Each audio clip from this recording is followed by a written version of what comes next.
ভয়াবহ হরপা বানে বিপর্যস্ত নেপাল। ভোতে কোশি নদীতে প্রকৃতির তাণ্ডব। রাসুয়া জেলায় বহু মানুষের মৃত্যুর আশঙ্কা করা হচ্ছে।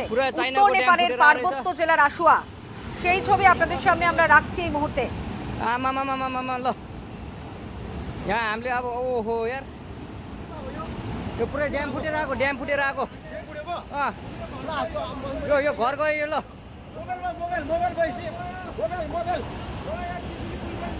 ल त्रिशुली बजारै गयो यार।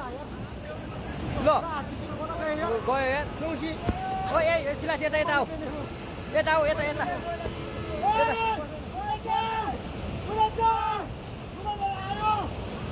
आमा यार बजारै गयो यार। ल अलि टाढा बसौँ, टाढा यो पुरै ल घरहरू जम्मै गयो। ल घरहरू जम्मै गयो यो पुरै आमामा ड्याम यार। तर्फबाट आएको भीषण बाढीले रसुवाको टिमुरे भन्सार क्षेत्र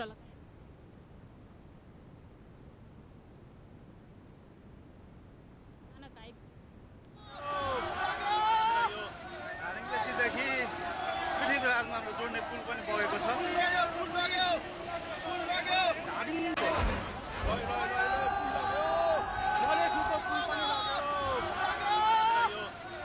सिधैदेखि पृथ्वीराजमा जोड्ने पुल पनि बगेको छ।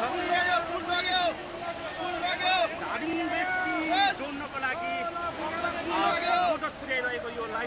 দেখাচ্ছি আপনাদের যে কতটা ভয়াবহ সেই ছবি, যেখানে হরপা বানে একেবারে বিপর্যস্ত নেপাল। একের পর এক বাড়ি সেখানে একেবারে জলের তলায় তলিয়ে গিয়েছে এবং ক্রমান্বয়ে সেই জল কিন্তু বেড়ে যাচ্ছে। হরপা বান এই মুহূর্তে দেখাচ্ছি, নেপাল একেবারে বিপর্যস্ত। ভোতে কোশি নদীতে প্রকৃতির তাণ্ডব। রাসুয়া জেলায় বহু মানুষের মৃত্যুর আশঙ্কা। আমরা কথা বলবো, আমাদের সঙ্গে টেলিফোন লাইনে রয়েছেন আমাদের স্পেশাল করেসপন্ডেন্ট সুকোমল ঘোষ। সুকোমল, একেবারে উত্তর নেপালের পার্বত্য জেলা রাসুয়া, আর রাসুয়া জেলায় বহু মানুষের মৃত্যুর আশঙ্কা। আমরা দেখতেই পাচ্ছি সেই ছবি, যে কি ভয়াবহ সেই হরপা বান।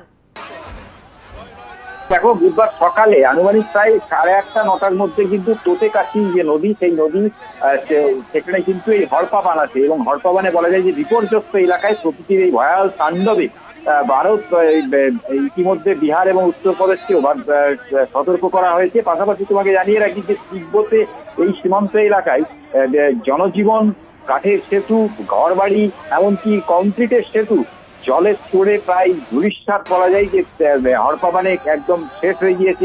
বিশেষ করে সব থেকে বেশি ক্ষতিগ্রস্ত হয়েছে সীমান্ত লাগোয়া, তিব্বত সীমান্ত লাগোয়া উত্তর নেপালের পার্বত্য এলাকা রসুয়া জেলা। এবং এই আকস্মিক ভয়াবহ হরপা বানে কিন্তু কেউই কিছু বুঝে উঠতে পারেননি এখনো পর্যন্ত। যেটা জানা যাচ্ছে যে হরপা বানে বেশ কিছু মানুষের মৃত্যুর আশঙ্কা করা যাচ্ছে, যদিও সঠিক সংখ্যাটা এখনো নেপাল প্রশাসনের পক্ষ থেকে জানানো হয়নি। তবে যেটা জানা গিয়েছে সূত্রে, যে বেশ কিছু সেনা আধিকারিক এই হরপা বানে এখনো পর্যন্ত নিখোঁজ রয়েছেন। প্রায় 12 জনের মতো সেনা আধিকারিককে তাদের কোনো খোঁজ পাওয়া যাচ্ছে না, এমনটাই কিন্তু জানা গিয়েছে। এবং এই হরপা বানে এই প্রাকৃতিক দুর্যোগে ভয়াবহ পরিস্থিতি নেপালে ইতিমধ্যে ওই এলাকার মানুষকে অন্যত্র সরে যাওয়ার নির্দেশ দেওয়া হয়েছে প্রশাসনের তরফ থেকে। সেখান থেকে তাদেরকে নিরাপদে সরিয়ে নিয়ে যাওয়ার বন্দোবস্তও করা হচ্ছে। উদ্ধার কাজের জন্য ইতিমধ্যে সেনাকে নামানো হয়েছে, স্থানীয় পুলিশ প্রশাসন তারাও নেমেছেন উদ্ধার কাজে। এই মুহূর্তে বলা যায় যে একটা ভয়াবহ পরিস্থিতি এই নেপালের হরপা বানে, যেটা আজকে সকাল 1:30-9টা নাগাদ এই হরপা বান, যেটা তোমাকে যেমনটা জানাচ্ছিলাম যে তিব্বত লাগোয়া নেপালের এই রসুয়া জেলাতেই এই ঘটনা ঘটেছে। একদমই সুকোমল, যে ছবি আমরা দেখতে পাচ্ছি, অত্যন্ত ভয়ঙ্কর পরিস্থিতি নেপালে। আপনাদের দেখাচ্ছি সেই ছবি। এখানে সুকোমল, যেমনটা তুমি জানাচ্ছিলে যে অতি বৃষ্টিতে তিব্বতের বাঁধ ভেঙে গিয়েছে এবং সেই বাঁধ ভেঙে জল নেমে আসে নেপালে এবং তার জেরেই এরকম একটা ভয়ঙ্কর পরিস্থিতি। সুকোমল, উদ্ধার কাজ চলছে তুমি যেমনটা জানাচ্ছিলে এবং সেখানে অত্যন্ত তৎপরতা চলছে উদ্ধার কাজে। কিন্তু এই মুহূর্তে যে ছবি আসছে সেখান থেকে কিন্তু বলাই যায় যে বহু মৃত্যু এই ভয়াবহ হরপা বানে ঘটেছে এবং সেখানে অনেকের কোনো খোঁজ নেই, কোনো হদিশ নেই। কারণ যেভাবে আমরা দেখছি যে এই হরপা বান যেভাবে মানে একেবারে তার যে গভীরতা অত্যন্ত বেশি এবং সেখানে একের পর এক বাড়ি ঘর সমস্তই কিন্তু একেবারে জলের তলায় তলিয়ে গেছে। সুকোমল। मोटर पुर्याइरहेको यो लाइफलाइन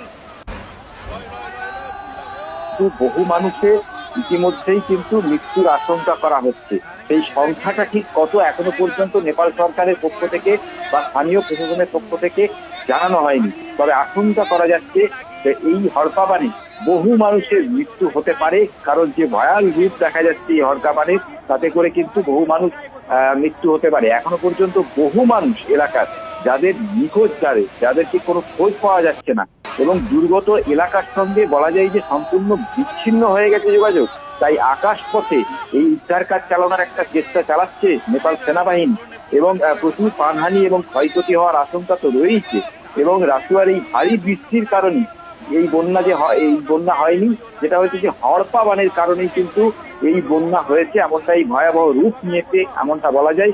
এবং ইতিমধ্যেই কিন্তু সেখানে 25 জন সেনাকে, যেটা এই মুহূর্তে খবর পাওয়া যাচ্ছে যে প্রায় 25 জন সেনাকে উদ্ধার করা হয়েছে এবং উদ্ধার কাজে আরো সেখানে মানুষ থাকতে পারে নিখোঁজ যারা হয়েছেন, তাদেরকে উদ্ধার করা চলছে। সেখানে সেনা নামানো হয়েছে, কিন্তু তোমাকে যেটা আগেই জানিয়েছিলাম যে সমস্ত সেনা আধিকারিকরা সেখানে ছিলেন তাদের মধ্যেও বেশ কিছুজন উদ্ধার করা হয়েছে তাদেরকে, এবং নেপালি সেনার পক্ষ থেকে সেটা কিন্তু কিছুক্ষণ আগেই কনফার্ম করা হয়েছে। সব থেকে যেটা বেশি ক্ষতিগ্রস্ত, যেটা তোমাকে বলছিলাম, রতুয়া জেলার চাকরুফেসি এবং তিমুর এলাকা, এই দুটি এলাকাতেই সব থেকে বেশি ক্ষতি হয়েছে। ধন্যবাদ সুকমল, তুমি পরিস্থিতির দিকে নজর রাখো, আমরা আবারও কথা বলবো তোমার সঙ্গে। আপাতত ধন্যবাদ। আমরা কথা বলছিলাম আমাদের স্পেশাল করেসপন্ডেন্ট সুকমল ঘোষের সঙ্গে। দেখাচ্ছি আপনাদের সেই ছবি, নেপালের ভয়াবহ হড়পা বানের ভয়ঙ্কর পরিস্থিতি। সেখানে ভোতে কোশি নদীতে প্রকৃতির তাণ্ডব, বহু মানুষের মৃত্যুর আশঙ্কা করা হচ্ছে। ভয়াবহ বন্যার কবলে নেপাল, শতাধিক মৃত্যুর আশঙ্কা করা হচ্ছে। যদিও এখনো পর্যন্ত সংখ্যাটা গিয়ে কততে দাঁড়াবে তা এখনো পর্যন্ত কেউ জানে না। দেখাচ্ছি যে ছবি, যে কিভাবে নেপালে ঢুকছে সেই ভয়াবহ হড়পা বান। আপনাদের দেখাচ্ছি যে ক্রমশ কিন্তু আরো বেশি গভীর হচ্ছে সেই বন্যার ছবি আপনাদেরকে দেখাচ্ছি। অতিবৃষ্টিতে তিব্বতের বাঁধ ভেঙে জল নেমে আসে নেপালে, তার জেরেই এই ভয়াবহ বন্যা বলে এখনো পর্যন্ত যা খবর। এবং এই নেপাল থেকে এই জল বিহারের দিকেও নেমে আসার একটা আশঙ্কা রয়ে যাচ্ছে। এখনো পর্যন্ত এই পাহাড়ি বন্যায় চরম ক্ষতিগ্রস্ত তিব্বতের লাগোয়া রাসুয়ার জেলার বহু মানুষ। पृथ्वी राजमा हाम्रो जोड्ने पुल पनि बगेको छ।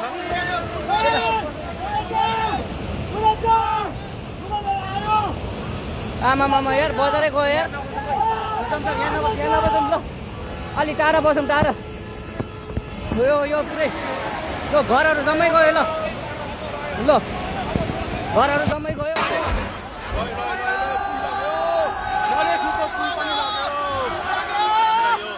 हारिङदेखि पृथ्वी राजमा हाम्रो जोड्ने पुल पनि बगेको छ। हारिङदेखि जोड्नको लागि मोटर पुर्याइरहेको यो लाइफलाइन फुर्केकोलाई बाढीले बगाएको छ।